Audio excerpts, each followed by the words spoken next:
Welcome to Nandigama news. నియోజకవర్గంలో జరిగిన ప్రధాన వార్తలను నందిగామ టీవీ మీ ముందుకు తీసుకొచ్చింది. కోనాయిపాలెంలో అంబేద్కర్ వేడుకలు ఉచిత మెడికల్ క్యాంపు.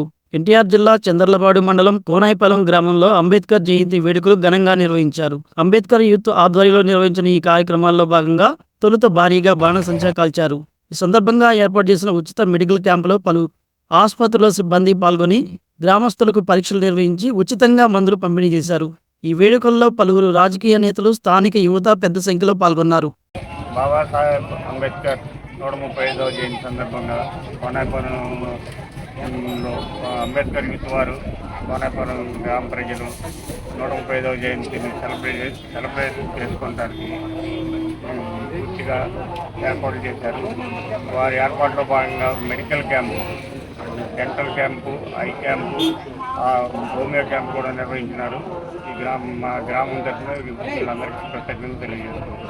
ఈరోజు కోనాయిపాలెం గ్రామంలో జరిగిన 135వ అంబేద్కర్ జయంతి ఉత్సవాల సందర్భంగా కోనాయిపాలెం గ్రామంలో ఐ క్యాంపు, ఆయుర్వేదం వైద్యం, డెంటల్ క్యాంపు నిర్వహించిన దామాల కిషోర్ గారికి ముందుగా నా అభినందనలు తెలియజేసుకుంటూ, ఇలాంటి కార్యక్రమాలు ముందు మరి ఎన్నో గ్రామంలో అందరితో కలిసి భాగం పంచుకోవాలని కోరుకుంటూ సెలవు తీసుకుంటున్నాను. ఈ కార్యక్రమం చేయడం చాలా సంతోషంగా ఉంది. అంబేద్కర్ జయంతి రోజున ఇలాంటి కార్యక్రమం చేయడం నాకు చాలా సంతోషంగా ఉంది. Anjali dental care, doctor Anjali from Nandigama.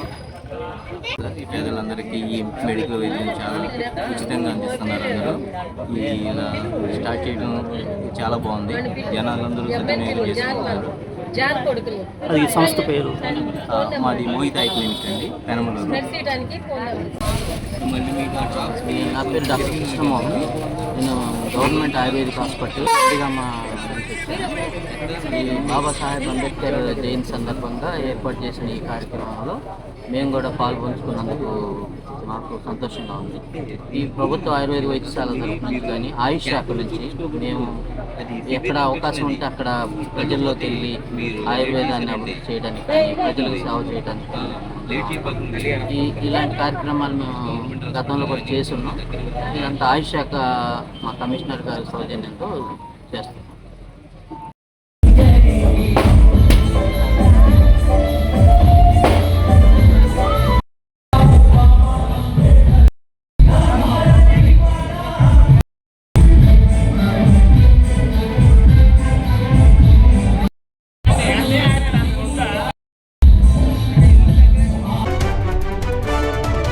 పొలంపల్లిలో ఘనంగా బాబాసాహెబ్ జయంతి. వచ్చవాయి మండలం పొలంపల్లి గ్రామంలో అంబేద్కర్ జయంతి ఉత్సవాలు అట్టహాసంగా సాగాయి. ఈ వేడుకల్లో తెలుగుదేశం పార్టీ గ్రామ నాయకులు దారెల్లి చిరంజీవి ముఖ్య అతిథిగా పాల్గొని అంబేద్కర్ చిత్రపటానికి పూలమాలలు వేసి నివాళులు అర్పించారు. అనంతరం కేక్ కట్ చేసి గ్రామస్తులకు పంచారు. అంబేద్కర్ యూత్ కమిటీ సభ్యులు ఈ కార్యక్రమానికి భారీగా ఏర్పాట్లు చేశారు.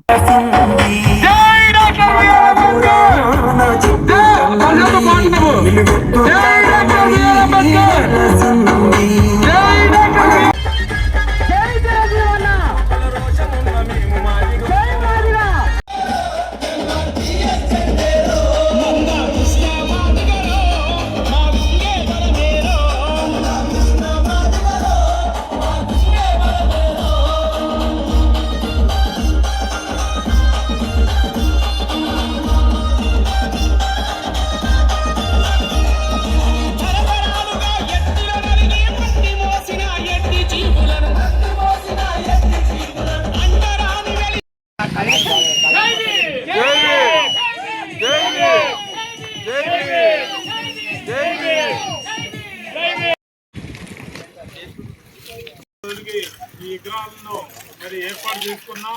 మరి విగ్రహాలకి ఏర్పాటు చేసినందుకు చెప్పిండు, అన్నా పలాంటి రోజు పలాంటి టయానికి తప్పకుండా నువ్వు ఎంత బిజీగా ఉన్నా రావాలన్నా అన్నాడు. ఈ వారి యొక్క కోరిక మేరకు ఈ కార్యక్రమానికి నేను రావడం జరిగింది. అదేవిధంగా ఈ హిందూపల్లి దళిత ముద్దుబిడ్డలకు నేను ఎంతో రుణపడి ఉన్నాయండి, ఎంతో రుణపడి ఉన్నా ఈరోజు. ఎందుకంటే ఒక మహానాయకుడు మన డాక్టర్ బిఆర్ అంబేద్కర్ గారు, రాజ్యాంగ నిర్మాత, స్వతంత్ర సమోర్జీవుడు, దళిత బిడ్డల ముద్దుబిడ్డ, బడుగు బలహీన వర్గాలకు ఎంతో మేలు కృషి చేసినటువంటి నాయకుడి గురించి మాట్లాడే అవకాశం నాకు ఈ హిందూపల్లి గ్రామ దళిత పూజలు నాకు కల్పించినందుకు మీ అందరికీ నిజంగా నా శిరస్సు వంచి నా నమస్కారాలు తెలియజేస్తున్నా. ఈరోజు మనం డాక్టర్ బిఆర్ అంబేద్కర్ గారి గురించి తెలుసుకోవాలంటే దళిత బిడ్డలారా మీరందరూ ఒకసారి గమనించండి. ఇదిగో అక్కలు అమ్మలు కూలీలు ఈ యొక్క డాక్టర్ బిఆర్ అంబేద్కర్ గారు ఒకప్పుడు ఒక టైంలో రోజుకు 12 గంటలు 14 గంటలు పనిచేస్తుంటే దళిత బిడ్డలు కాదు ఎవరైనా కానీ 12 గంటలు కాదమ్మా 8 గంటలే డ్యూటీ చేయాలని చట్టంలో పొందుపరిచి రాసినటువంటి మహా గొప్ప నాయకుడు మన డాక్టర్ బిఆర్ అంబేద్కర్ గారు. కొంతమంది అంటారు మాలలకి మాదిగలకి ఆయన నాయకుడు అంటారు, కానీ అది కరెక్ట్ కాదమ్మా. ఈ దేశం ఇండియా దేశంలో ఎన్ని కులాలు ఉన్నాయో అన్ని కులాలలో కూడా ఆయన నాయకుడే, ఒక స్ఫూర్తిదాయకుడే అని నేను ఈ సభాముఖంగా అందరికి తెలియజేస్తున్నా. ఆ రోజు ఆయన చేసిన కృషి, ఆయన చేసిన పట్టుదల, ఒకప్పుడు దళితులకు ఓట్ లేదని అంటే దళితులకు మనుషులు కాదా, దళితులు చేర్చినటువంటి మహా గొప్ప నాయకుడు మన బిఆర్ అంబేద్కర్ గారు. అలాంటి గొప్ప నాయకుడిని ఇలాంటి జయంతి కార్యక్రమాలు ఎన్నో మనం జరుపుకోవాలి. ఇలాంటి కార్యక్రమంలో ప్రతి దళిత ముద్దబిడ్డ ప్రతి గ్రామస్తులు కూడా ఇలాంటి నాయకుడిని మనం స్మరించుకొని ప్రతి ఒక్క సంవత్సరం ఎంతో ఘనంగా ఇలాంటి కార్యక్రమాలు మనం అందరం చేయాలని ఈ సభాముఖంగా కోరుకుంటూ ఈ హిందూపల్లి గ్రామం నేను నా వంతు ఎటువంటి సహాయ సహకారాలు ఎప్పుడు కావాలన్నా ఈ దళిత వాడకు ఈ అర్జున వాడకు దళిత ముద్దు బిడ్డలకు నా వంతు ఎప్పుడు సహకారం ఉంటుందని నేను ఇస్తున్నా. ఈ ఆనందం ఈ ఉత్సాహం ఈ యూత్లో ఇలాగా ఉండాలి. ఇలాంటి యూత్ని నేను చాలా అభినందిస్తున్నా. కొంతమంది ఆ పార్టీ ఈ పార్టీ ఆ వర్గం ఈ వర్గం అని కొంతమంది రాకుండా ఉంటారు, కానీ హిందూపల్లి గ్రామంలో అందరూ ఒక ఐక్యత ఉండి ఒక దిమ్మె ఏర్పాటు చేసి ఈ కార్యక్రమాన్ని జయప్రదం చేసినటువంటి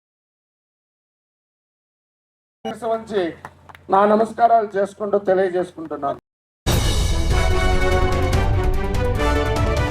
నందిగామ కంచికచర్లలో వైఎస్ఆర్ కాంగ్రెస్ పార్టీ నివాళులు. నందిగామ కంచికచర్ల రాజ్యాంగ నిర్మాత అంబేద్కర్ జయంతిని పురస్కరించుకొని నందిగామ కంచికచర్ల ప్రాంతాల్లో వైఎస్ఆర్ కాంగ్రెస్ పార్టీ ఆధ్వర్యంలో వేడుకలు నిర్వహించారు. మాజీ ఎమ్మెల్యే మొండిదొగ జగన్మోహన్ రావు పార్టీ కార్యాలయంలో బాబాసాహెబ్ చిత్రపటానికి నివాళులర్పించారు. అనంతరం ముక్కపాటి నగర్ మరియు కంచికచర్లలోని చెవిటికలు సెంటర్ వద్ద అంబేద్కర్ విగ్రహానికి పూలమాలలు వేశారు. ఈ సందర్భంగా పలు సేవా కార్యక్రమాలను ప్రారంభించారు. ఈ జయంతి రోజున ఒక ప్రత్యేకత ఉంది. ఎప్పుడు రాని విధంగా మహిళలందరి వేళ రావడం జరిగింది. అంబేద్కర్ గారు న్యాయశాఖ మంత్రిగా ఎందుకు రిజైన్ చేశారు? మహిళలకి హిందూ కోడ్ బిల్లు ఎప్పుడైతే అవ్వలేదో రిజైన్ చేశారు. దాని ఉద్దేశం ఏంటి? జెండర్ ఈక్వాలిటీ, మహిళలకి సమాన హక్కులు కావాలనే ఉద్దేశంతో ప్రవేశపెట్టబడినటువంటి బిల్లు పాస్ అవ్వలేదు కాబట్టి ఆ రోజున ఆయన రిజైన్ చేశారు. వీళ్ళ కూడా సందర్భం ఉంది. వీళ్ళ కూడా ఇప్పుడు కూడా నెక్స్ట్ రానున్న ఎన్నికల్లో 33% ఉమెన్ రిజర్వేషన్ ఇవ్వాలని కేంద్ర ప్రభుత్వం చెబుతుంది. చాలా సంతోషం. కానీ ఇక్కడ మనం గమనించాల్సిన అంశం ఏంటంటే, మన రాష్ట్రానికి సంబంధించి ఏ మహిళల కోసం అంబేద్కర్ గారు రిజైన్ చేశారో ఆ మహిళలని ఈ ప్రభుత్వం దారుణంగా మోసం చేసింది. ఎంత దారుణంగా మోసం చేసిందంటే 18 సంవత్సరాలకే డబ్బులు ఇస్తానని నెలకి 1500 అని చెప్పింది. 50 సంవత్సరాలకే మహిళలకి పెన్షన్ ఇస్తానని చెప్పి మహిళలందరినీ దారుణంగా మోసం చేసింది. రాజ్యాంగబద్ధంగా వాస్తవానికి ఏం చెప్పి ఓట్లు వేయించుకున్నారో అది చేయనప్పుడు అసలు ఈ ప్రభుత్వానికి కొనసాగే అర్హత ఉందా?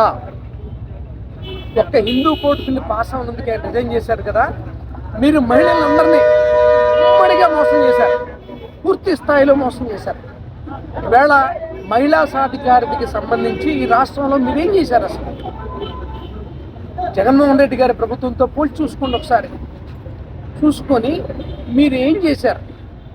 అసలు ఈవేళ ఈ రాష్ట్రంలో మహిళలకి భద్రత ఉందా? పోయినసారి గవర్నమెంట్లో ఉన్నప్పుడు మీరు ఏం మాట్లాడారు? ఈవేళ జరుగుతున్న పరిస్థితి ఏంటి? మహిళల మీద అత్యాచారాలు, ఆకృత్యాలు అది అసలు సర్వసాధారణమైనవి. అసలు పట్టించుకునే పరిస్థితే లేదు. ఎక్కడో చోట ఏదో ఒకటి జరుగుతుంది కదా అనే రకమైనటువంటి నిర్లిప్తత ఆంధ్ర రాష్ట్రంలో నెలకొనము నెలకొని ఉన్న మాట వాస్తవమా కాదా? మీరు మహిళల్ని భయంకరంగా మోసం చేసిన మాట వాస్తవమా కాదా? మీరు ఏదైనా తీసుకోండి, గ్రామ సమాఖ్య సంఘాలు కానీ ఏదైనా తీసుకోండి, వాళ్ళకి ఇచ్చే లోన్ల విషయం కానీ మీరు మహిళల్ని ఘోరంగా మోసం చేశారు. అంబేద్కర్ గారు ఏ మహిళల కోసం అయితే రిజైన్ చేశారో మీరు ఆ మహిళల్ని ఈవేళ ఎంత ఘోరంగా మోసం చేయాలి. అన్ని విధాల సామాజికంగా, ఆర్థికంగా వాళ్ళకి భద్రత లేదు, అసలు వాళ్ళని పట్టించుకునే పరిస్థితే లేదు. నిత్య కృత్యమైన ఎమ్మెల్యేలే మహిళల మీద ఎన్ని రకాలుగా చేయాలో అన్ని రకాలుగా చేస్తున్నారు. మనం చూస్తున్నాం కదా, ఇది సర్వసాధారణమైంది. ఎక్కడో ఒకటో ఏదో ఒకటి చేస్తాడు కదా, మహిళలు ఏముంది ఇది అనే స్థితికి తీసుకొచ్చేసారు. మహిళల పట్ల మీకున్నటువంటి దృక్పథం ఎంత ఘోరంగా ఉందో ఒకసారి చూడొచ్చు. ఎన్నికల్లో మోసం చేశారు, పరిపాలనలో ఒక మహిళ హోమ్ మినిస్టర్గా ఉండి చాలా డైనమిక్గా మాట్లాడినావిడ, రకరకాలుగా డైనమిక్గా మాట్లాడినావిడ, ఇప్పుడు మాట్లాడుతున్నావిడ. దీనికి సమాధానం ఏం చెప్తారు? చెప్పరు. ఎందుకని ఆ మంత్రిత్వ శాఖకి సంబంధించిన బాధ్యతలు ఆవిడ మీద లేవు. ఆవిడ ఎంతవరకు జగన్మోహన్ రెడ్డి గారి మీద మాట్లాడడానికి తప్ప ఆవిడకి వేరే బాధ్యత లేదు. కాబట్టి ఎవరి కోసమైతే అంబేద్కర్ గారు రిజైన్ చేశారో అదే మహిళా లోకాన్ని ఈ ప్రభుత్వం అన్ని విధాలుగా, అన్ని రకాలుగా మోసం చేసింది. వాళ్ళ జీవన స్థాయిని అధోస్థితికి దిగజార్చింది. ఖచ్చితంగా వీటన్నిటి మీద మనం పోరాటం చేయాల్సిన అవసరం ఎంతైనా ఉంది. ఒక పక్కనేమో కేంద్ర ప్రభుత్వం మేము మహిళలకి 33% రిజర్వేషన్ ఇస్తామని చెప్తుంటే ఈ రాష్ట్రంలో మహిళల పరిస్థితి, ఈ దేశంలో ఉన్నటువంటి ఏ రాష్ట్రంలో మహిళల పరిస్థితి కన్నా కూడా అన్ని రకాలుగా భద్రత విషయమే కావచ్చు, ఆర్థికపరమైన విషయమే కావచ్చు, వాళ్ళకి కల్పిస్తానన్న వెసులుబాటు విషయంలో, అంటే ఎలక్షన్కి సంబంధించి వాళ్ళు హామీలు ఇచ్చి ఓట్లు దండుకున్న తర్వాత ఎంత ఘోరంగా మోసం చేశారో వాళ్ళు చూస్తున్నాం. కాబట్టి రాజ్యాంగబద్ధమైనటువంటి వ్యక్తులు, పదవుల్లో ఉన్న వ్యక్తులు, ఈ దేశానికి అంబేద్కర్ గారు చేసిన సేవలు అందరికీ తెలుసు. ఈవేళ కెనడాలో ఏప్రిల్ 14ని ఈక్వాలిటీ డే కింద ప్రకటించారు. అదేవిధంగా అమెరికాలో ఇంటర్నేషనల్ అంబేద్కర్ సెంటర్ స్టార్ట్ అయింది. కొలంబియాలో ఆయన స్టాచ్యూ పెట్టారు. అంత గొప్ప మహానుభావుడు మహిళల కోసం న్యాయశాఖనే తృణప్రాయంగా వదిలేస్తే ఓట్ల కోసం ఇదే మహిళని ఏ విధంగా మోసం చేశారో మనం చూస్తున్నాం. దీన్నంతా మనం ఖండించాలా. మహిళాభివృద్ధి ఖచ్చితంగా మనం అంతా తోడ్పడాలా. ఇది కేవలం జగన్మోహన్ రెడ్డి గారి ద్వారానే అవుతుందని మరొకసారి మీ అందరికీ తెలియజేస్తూ, జోహార్ బిఆర్ అంబేద్కర్, జై భీమ్.